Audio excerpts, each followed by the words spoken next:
بسم اللہ الرحمن الرحیم اللہم صلی علی محمد وعلی آل محمد کما صلیت علی ابراہیم وعلی آل ابراہیم انک حمید مجید اللہم بارک علی محمد وعلی آل محمد کما بارکت علی ابراہیم وعلی آل ابراہیم انک حمید مجید۔ مدینہ منورہ سے راشد محمود سمرو آپ سے مخاطب ہوں۔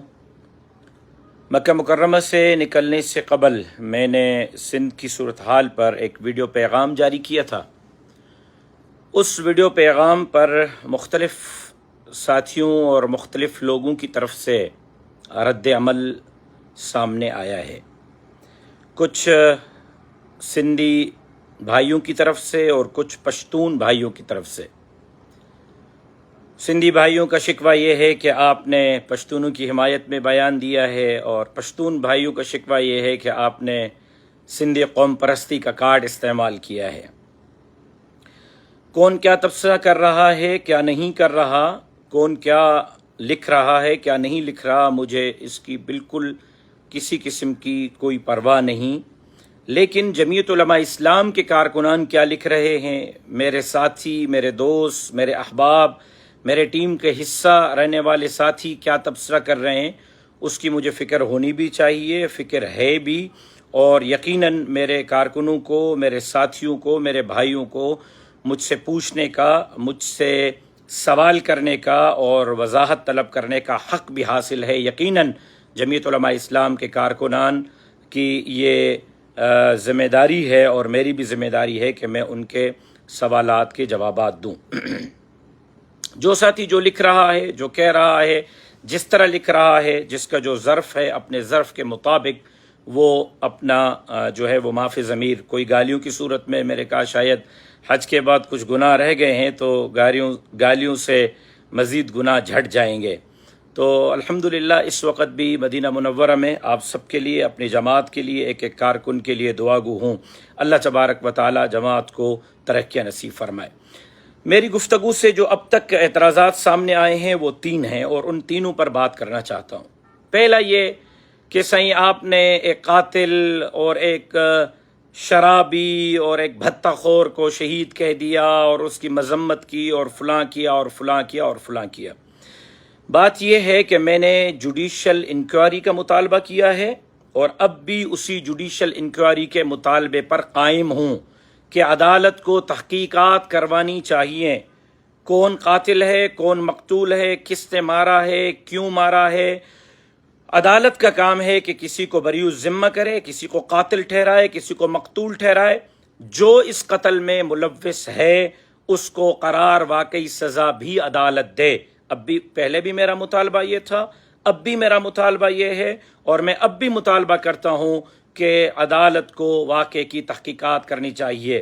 شرابی تھا اس لیے اس کے قتل کی مذمت نہیں کرنی چاہیے، ڈاکو تھا اس لیے مذمت نہیں کرنی چاہیے۔ یہ کون طے کرے گا کہ وہ شرابی تھا، وہ ڈاکو تھا، وہ کیا تھا، وہ کیا تھا، وہ کیا تھا۔ بہرحال ہر ایک کا اپنا ذاتی عمل ہوتا ہے۔ ایک خون ہوا ہے، قتل ہوا ہے، اور اس پر پورے سندھ میں رد عمل سامنے آیا ہے، جس کی جتنی بھی مذمت کی جائے وہ کم ہے۔ کسی کو کسی صورت کسی کو قتل ناحق کرنے کی اجازت نہیں دی جا سکتی۔ دوسری بات کہ جی آپ نے قوم پرستوں سے رابطہ کیوں کیا، ان سے بات کیوں کی؟ کیونکہ یہ جو اس قتل کے جواب میں رد عمل سامنے آیا، جس پر ہمارے پشتون بھائیوں کے املاک کو نقصان پہنچایا گیا، ان کو گاڑیوں سے اتار کر واپس بھیجا گیا، پھر لڑائیاں ہوئی ہیں، فائرنگز ہوئی ہیں، یقیناً یہ سارا کام وہ جماعت یا ان کے کارکن یا وہ ساتھی کر رہے تھے جن کا زیادہ تر تعلق پشتون قوم پرست جماعتوں سے تھا، سندھی قوم پرست جماعتوں سے۔ میں نے جب سندھی قوم پرست جماعتوں کے لیڈران سے بات کی ہے اور ان کو اس بات پر قائل کیا ہے کہ سندھ نے ہمیشہ مذہبی، لسانی، مسلکی، قبائلی بنیادوں پر آگ کو مسترد کیا ہے، آگ کو بجھایا ہے، اور سندھ ہمیشہ صوفیوں کی، اولیاء کی، بزرگوں کی سرزمین رہی ہے۔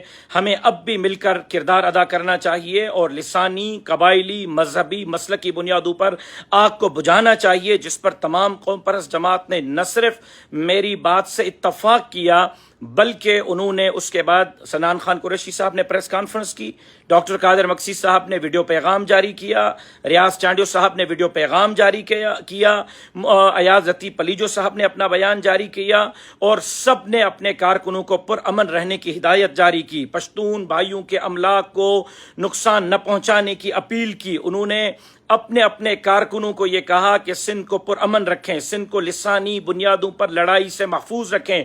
اگر سندھ کی قوم پرست قیادت کو اس بات پر قائل کرنا اور ان کو یہ بات باور کرانا کہ سندھ لسانی بنیادوں پر کسی بھی تصادم کی متحمل نہیں ہو سکتی، اور اس پر وہ قائل ہوئے، اور قائل ہونے کے بعد انہوں نے اپنے کارکنوں کو اگر پشتون بھائیوں پر حملوں سے روکا ہے، لسانی، مذہبی، مسلکی، قومی بنیادوں پر لڑائیوں سے روکا ہے اور جمعیت علماء اسلام کے موقف کو قبول کیا ہے، تو اس پر ہمارے پشتون بھائیوں کو جمعیت علماء اسلام کا مشکور رہنا چاہیے کہ جمعیت علماء اسلام کی کاوش کی وجہ سے یہ ممکن ہوا کہ جمعیت علماء اسلام کی گزارش پر قوم پرست جماعتوں کے رہنماؤں نے وہ مکمل طور پر اپیل کی ہے پورے سندھ کے عوام کو کہ وہ پشتون بھائیوں کے املاک پر نقصان نہ پہنچائیں۔ سندھ نے ہمیشہ اپنے منی پاکستان کراچی کو کیوں کہا جاتا ہے؟ اس لیے کہ کراچی میں سندھی زبان بولنے والے کم ہیں، باقی زبان بولنے والے زیادہ ہیں۔ ہمیشہ سندھ نے مہمان نوازی کی ہے، سندھ نے ہمیشہ غیر سندھیوں کو اپنے دل میں دروازے کھولے ہیں، ان کی مہمان نوازی کی ہے۔ میں سمجھتا ہوں کہ یہ واحد پورے پاکستان کا شہر اور صوبہ سندھ ہے جو مہمان نواز رہا ہے اور رہتا ہوا آ رہا ہے، اور یہ سندھ کے لیے اعزاز ہے کہ سندھ جو ہے وہ اپنے باقی قوموں کے ساتھیوں کو جو ہے وہ اس نے خوش آمدید کہا اور اپنے دل کے دروازے کھولے۔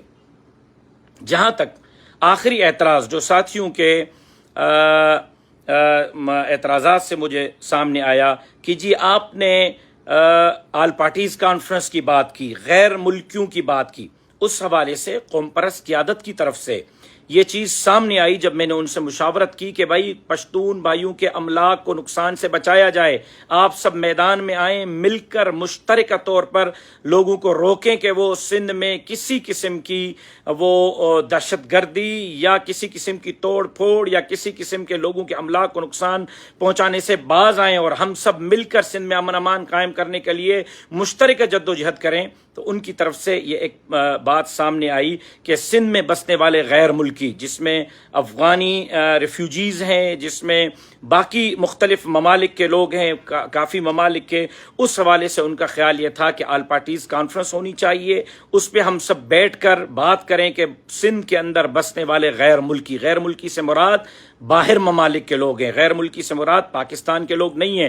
اس پر میں نے ان سے اتفاق کیا کہ بالکل آل پارٹیز کانفرنس ہونی چاہیے، وہ اپنا موقف رکھیں گے، ہم اپنا موقف رکھیں گے، وہ اپنی جماعت کا نظریہ رکھیں گے، ہم اپنی جماعت کا نظریہ رکھیں گے۔ اس پر جو اعلامیہ ہوگا وہ مشترکہ اعلامیہ ہم وفاقی حکومت اور سندھ حکومت کے سامنے رکھیں گے اور ان سے درخواست کریں گے کہ سندھ کے جماعتوں کے اس اعلامیہ پر عمل درآمد کیا جائے۔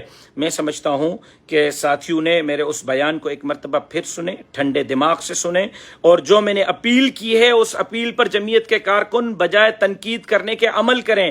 آپ کے تنقید سے آگ بجھ نہیں رہی، آگ بڑھ رہی ہے۔ میں نے بارہا، ایک مرتبہ نہیں، 2 مرتبہ نہیں، 10 مرتبہ اپیل کی ہے کہ آگ بجھانے والے بنے، آگ لگانے والے نہ بنے۔ سندھ صوفیوں کی سرزمین ہے، سندھ اولیاء کی سرزمین ہے، سندھ جو ہے وہ پیار اور محبت کی سرزمین ہے۔ ہم نے ہمیشہ لسانی بنیادوں پر، قبائلی بنیادوں پر، مذہبی بنیادوں پر، مسلکی بنیادوں پر آگوں کو بجھایا ہے۔ مندروں میں آگ لگی ہے، جمعیت علماء نے اپنا کردار ادا کر کے بجھایا ہے۔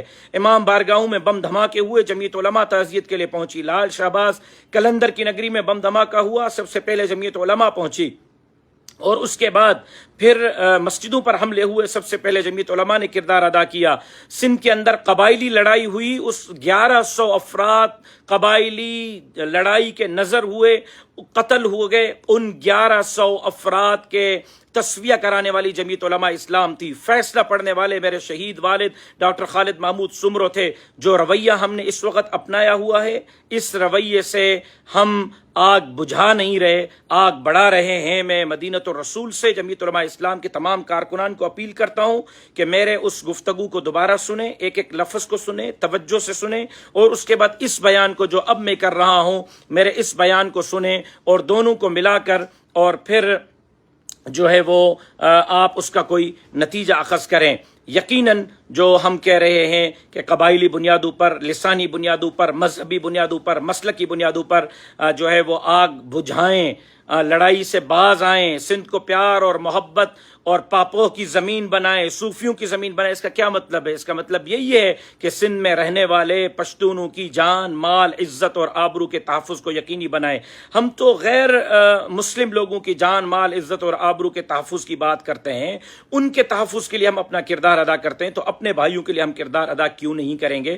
میں سمجھتا ہوں کہ میرے اس گفتگو کے بعد جمعیت علماء اسلام کے کم سے کم کارکن جو ہے وہ اطمینان رکھیں گے، اور یقیناً اب بھی میرا جو ہے وہ گفتگو کا خلاصہ یہی ہے کہ حیدرآباد میں جو قتل ہوا ہے اس کی میں شدید الفاظ میں مذمت کرتا ہوں۔ عدالتی تحقیقاتی کمیشن کا مطالبہ کرتا ہوں، اور عدالت فیصلہ کرے کہ کون مجرم ہے، کون مجرم نہیں ہے۔ نہ آپ کو حق ہے، نہ مجھے حق ہے، نہ XYZ کسی کو حق ہے۔ عدالت فیصلہ کرے۔ اگر عدالت پشتون بھائی کو مجرم قرار دیتی ہے تو اس کو سزا ملنی چاہیے، اگر اس کو بری کرتی ہے تو وہ بری ہونا چاہیے۔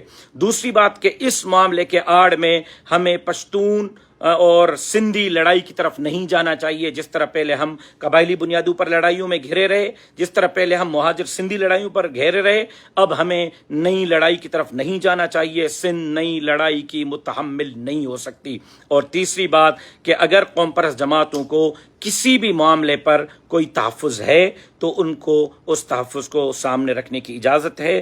بالکل بیٹھیں، بات کریں، اور آخر میں پھر یہی کہوں گا کہ سندھ سندھیوں کی تھی، سندھ سندھیوں کی ہے، سندھ سندھیوں کی رہے گی، اور سندھ میں بسنے والے تمام وہ بھائی جن کو سندھ نے اپنے سینے میں، اپنے شہر میں، اپنے گھر میں جگہ دی ہے، وہ ہمارے بھائی ہیں۔ ان کے جان، مال، عزت اور آبرو کا تحفظ پہلے بھی کیا ہے، اب بھی کریں گے، اور انشاءاللہ کرتے رہیں گے۔ مدینہ منورہ سے آپ تمام حضرات کو والسلام علیکم ورحمۃ اللہ وبرکاتہ۔